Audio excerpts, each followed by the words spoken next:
Let's talk more now about the Friends of Syria meeting, what it may achieve. And with us on the line is government consultant and political analyst Christoph Horstel, who's on the line from Berlin. Christoph, very good to see you tonight.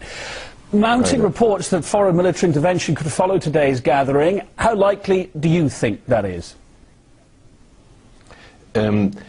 Just let me say this to take the word of your able reporter. With this kind of friendship, Syria needs no enemies.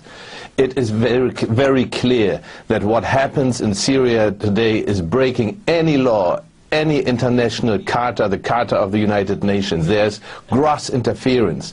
If they talk about whether they should, militarily act in Syria, well, they are doing that. NATO is doing that right now under the table with the help of some corrupt Arab states, unfortunately with the help of our dear NATO friends Turkey. So that is a very bad situation. We are lying our teeth out.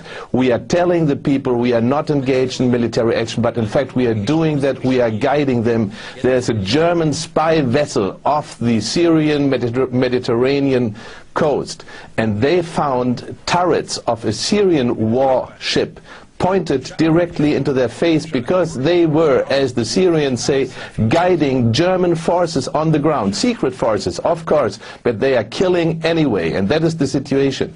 The Syrians right now, they are catching, French spies, British spies, Saudi spies, Turkish spies, and soldiers, regular soldiers, by the dozens. And that is a very bad situation right now. Let's talk about this meeting right now. I mean, the Friends of Syria openly opposes the Assad regime and supports the Syrian National Council, which is, of course, not even represented inside the country. Given all that, what outcome do you expect from the Friends of Syria meeting? Well, I expect two outcomes. One will be told to the stupid Western public. Stupid because our media are constantly, grossly mispresenting what is happening on the ground in Syria today. They are always, calling the shots on one side and not on the other. They say the government is killing so and so many people, but they don't say how many people are being killed by a terrorist-like opposition, an armed opposition. This has nothing to do with a credible democracy movement inside Syria. So the outcome will be one on the table. On the table there will be warnings. On the table they will be making steps ahead towards more sanctions.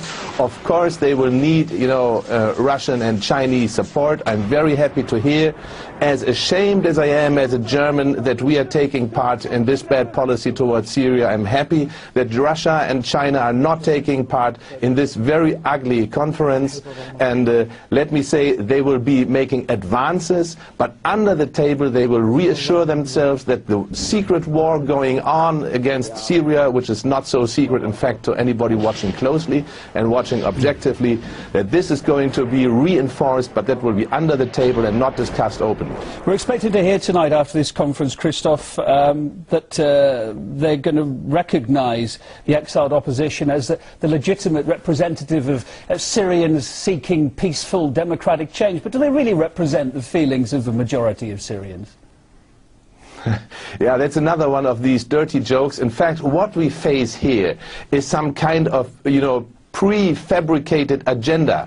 That agenda is helpful, if the West is starting an uprising in Iran.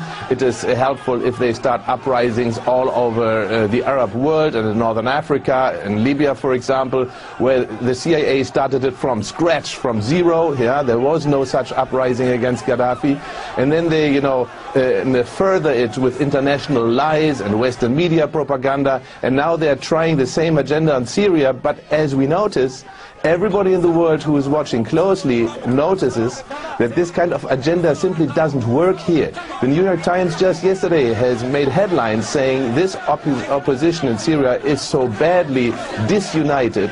They are so much, in trouble with each other inside this opposition that there is no real thing we can do, NATO can do politically right now. Christoph, final thought, well, we've got 30 seconds. The US has made it clear it doesn't rule out giving arms to the Syrian opposition, which of course is also backed by Al-Qaeda. Now, if this were to happen, how dangerous a scenario would that be?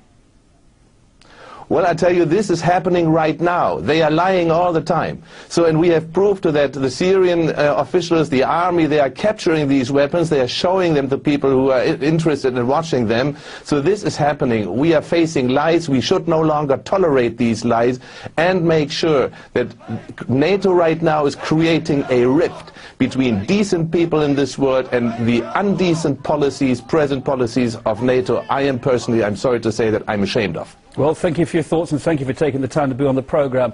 German government consultant and political analyst Christoph Horstel speaking to us there.